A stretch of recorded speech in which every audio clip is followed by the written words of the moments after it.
So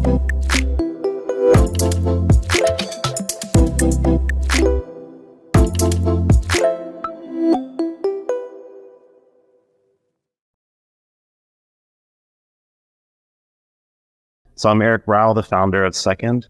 Today, we'll be talking about automating Codebase upgrades with AI agents. A little bit about Second. So Second is a YC company. We were in the YC Winter 23 batch, so that was January through March. One fun fact about me, I've been through YC twice, so I got the luxury of going through that program 2 times. Quick shout out to my amazing team, Sean, Wei Run. I worked with both of these folks at different companies in the past. We've all experienced the pain that we're solving for here, and I'm really grateful that these guys joined up with the company. So I wanted to do a little bit of role playing real quick. Most of you are developers, so I would like for you to imagine that your boss comes to you and says, hey, there's 2 different projects that you could work on, and I want to know which one that you'd like to work on next. So one of the projects, Project A, is to spend 1 year building a whole new product from the ground up. And then Project B is spending 1 year migrating a legacy code base to a modern code base. I'm just really curious to know, in that situation, which of those options you would choose. So with a raise, if you could show your hands for option A. So who in the audience would like to build a whole new project from scratch? It looks like mostly everyone. For Project B, which folks in the audience would prefer to migrate an old code base to a new one? There is an anomaly back here, 2, 3. So it's probably yeah. So it's probably no surprise that most folks like to build new stuff.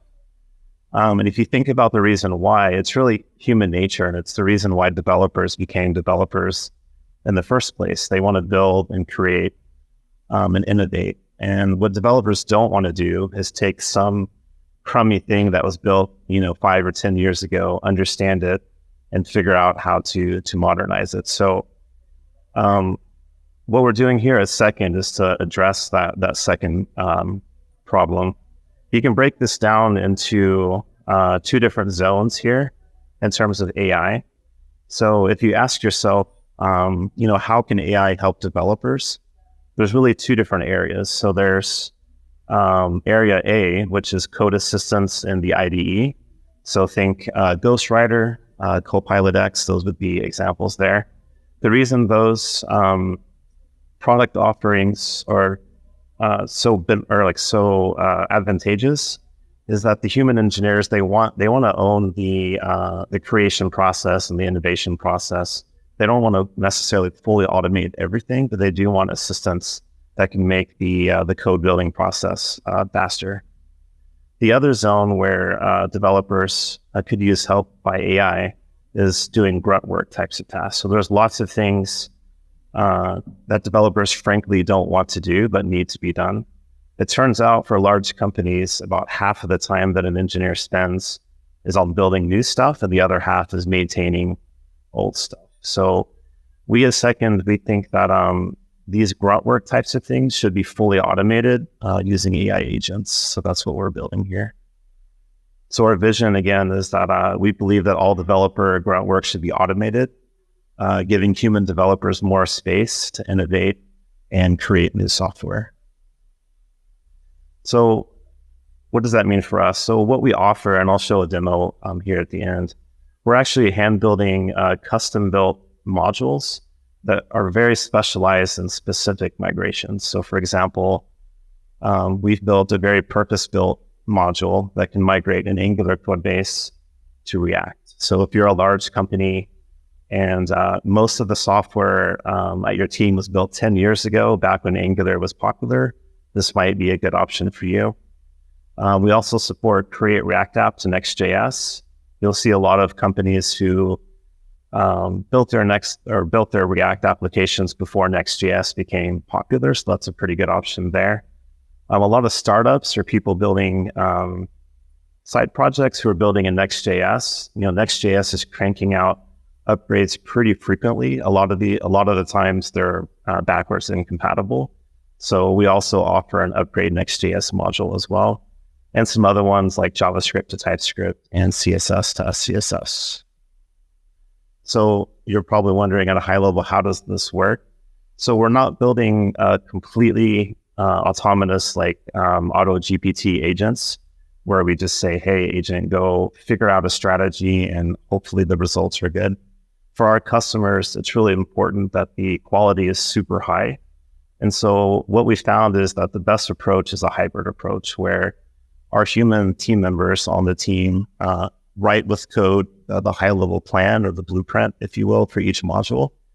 And we have a lot of tools at our disposal. So when these agents take a request to do a code-based migration, of course, they use AI for a lot of cases, but we also have file chunking algorithms, open source code mods. We've built scanners, dependency resolvers, and a lot of other custom tools to mutate the code base on disk. And with this hybrid approach, we can get actually fairly quality results, which is really important to us.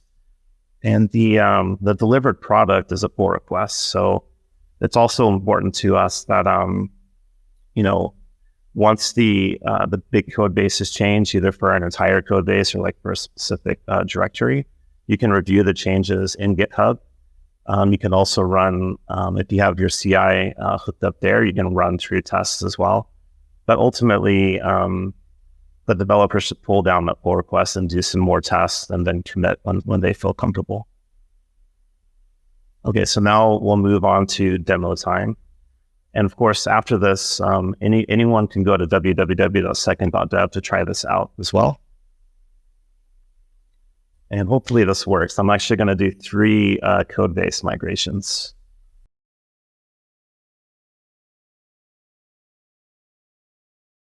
What I'm going to show you is an Angular application. We're going to operate on this one first. I'll go ahead and open it up just to show you what's inside.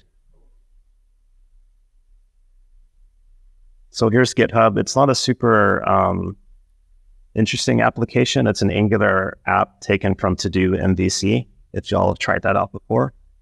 But you'll have, you have your root HTML templates, some controllers, directives, services. It's basically just a simple to-do application. Maybe move back here. Shipping. So we are going to go ahead and run this module.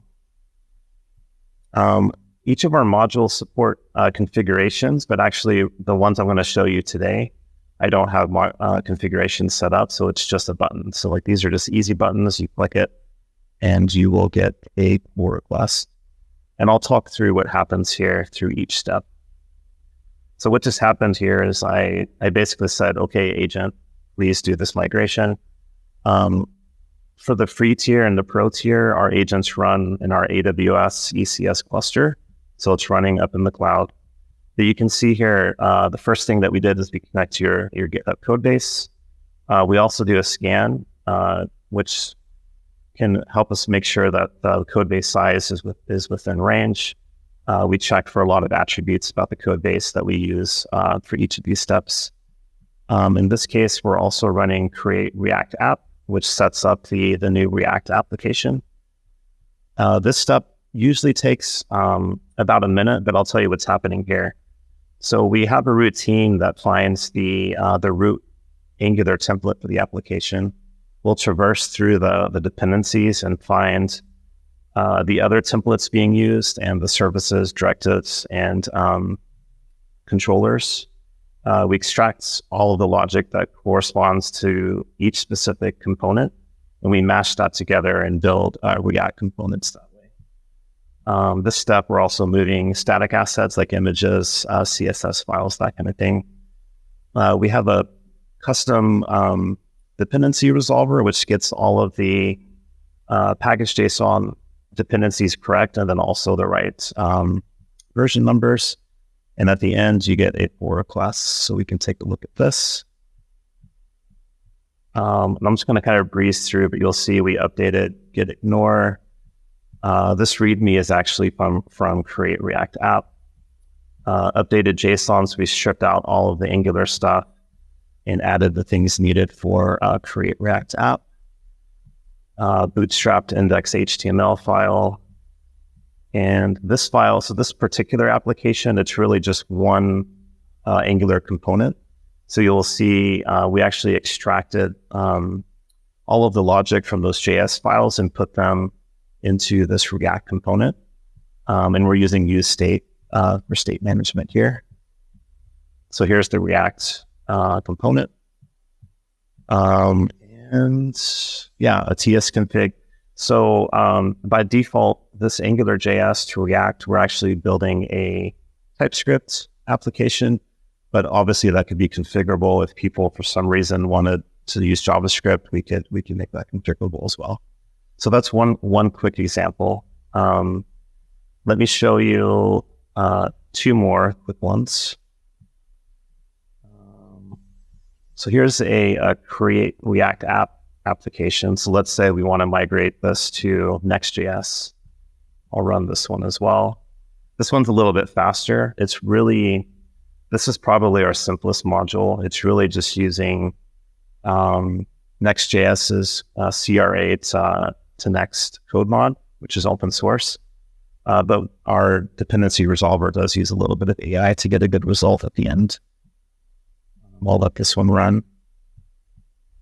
So you can imagine, obviously there's decent value here for small code bases, but if you're a large company and you have millions of lines of code, automating these types of migrations and upgrades makes a lot of sense.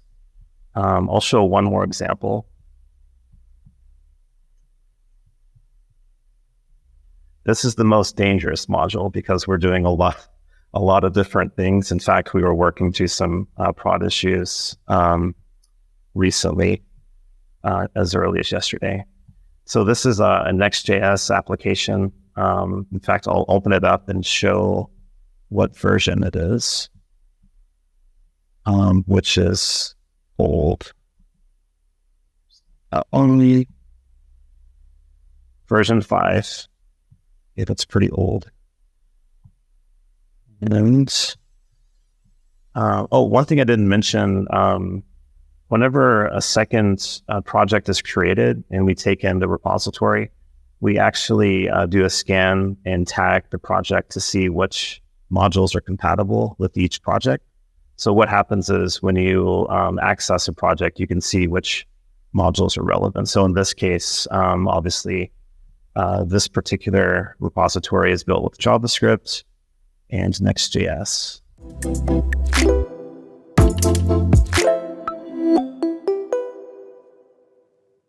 For that transformation, we did use functional components as default. The way we operate is we're waiting for like specific, like large company customers or any paying customers really do have specific needs, and we'll add those configurations as we go. Funny enough, there used to be a configuration where that would allow people to choose between functional or class components, but right now it's taken out of that configuration. Anything's possible. The nice thing about our approach is that because these modules are built or handwritten with code and using AI to do the low-level work, any configuration is really possible at that level.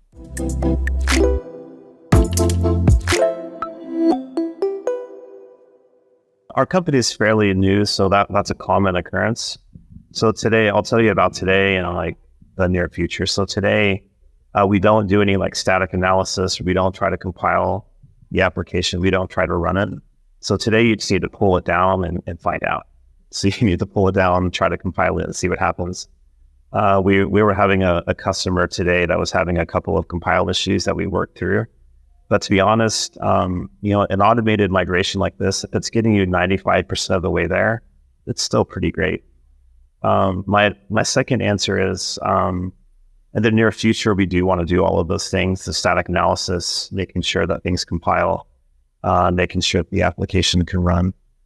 And like was mentioned earlier, we're going to do something a little bit similar with the agents in terms of trying to self-heal or use reflection to fix some of those compile errors or like runtime errors.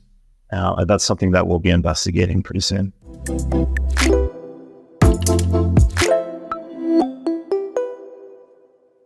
In general, we try to use code mods first if they're available. And we kind of use AI as a catch-all for things that aren't possible today. So we did try using the Airbnb JS to TS migration. We didn't find it to be very good, and it doesn't generate like good types. So for that specific module, what we're doing today is we actually took it a couple of steps. Obviously, so AI is really good at taking a JavaScript file and converting it to TS. In terms of extracting the types, we have like additional prompts to try to get the right types there. Interestingly, we're also evaluating, we have one customer who's asking us to evaluate backend code, like API routes. And we can actually use AI to extract the schema of HTTP responses. And we can use that information to construct types and put that into a types file or put it wherever that customer would like for it to go. So like constructing the types correctly it is something that's important to get right. I think what we have today is pretty good, but it will continue to improve over time.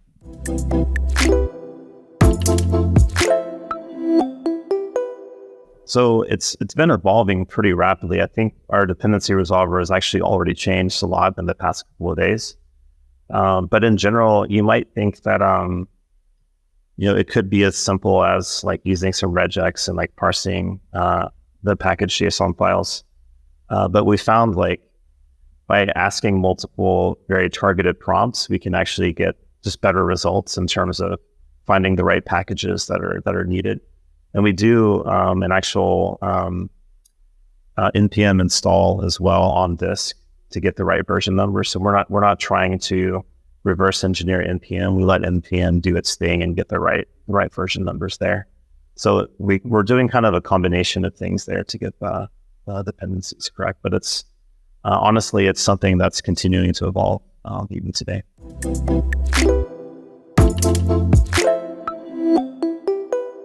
So what we don't do is we don't take an entire code base and say, hey, AI, try to figure this out.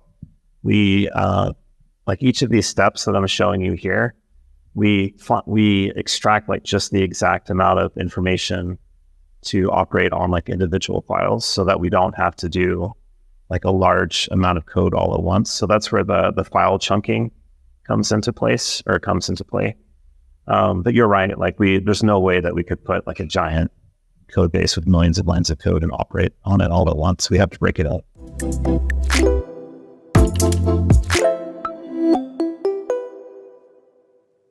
Yeah, today we have the 5 modules that I mentioned. The long-term vision, by the way, is to have thousands of modules. We're going to be building a marketplace where anyone can build their own modules with an SDK. I'm hoping that happens early next year, so you can watch out for that. But until then, our team, we're hand building each of these modules ourselves for now.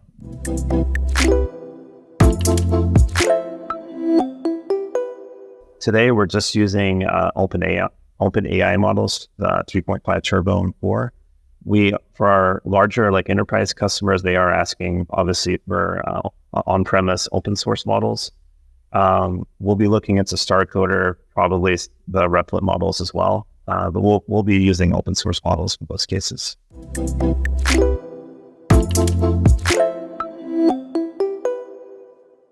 So we've built our agents to be able to be run anywhere.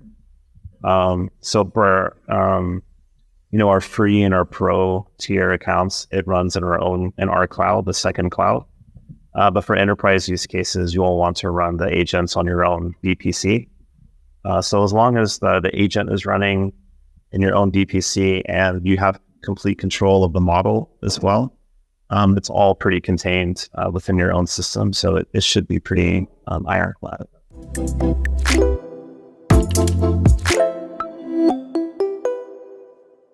Because our modules are handwritten with code, we're actually patching around some of those issues. So it's really just clever prompt engineering, or like adding the right context depending on the step that we're working on. And at least so far, like the results have been pretty good doing that. But there's coming a point really close soon where we do need to do fine tuning. We may end up building specific models for specific modules. That's a possibility.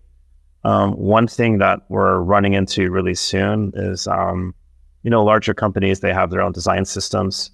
Obviously, there's no open source model that will understand their design system. So we will need to fine tune our models to make sure that their design systems are taken into account. If we're doing a migration or an upgrade, typically those transformations need to understand the design systems as well, or any other custom code that's specific to the company.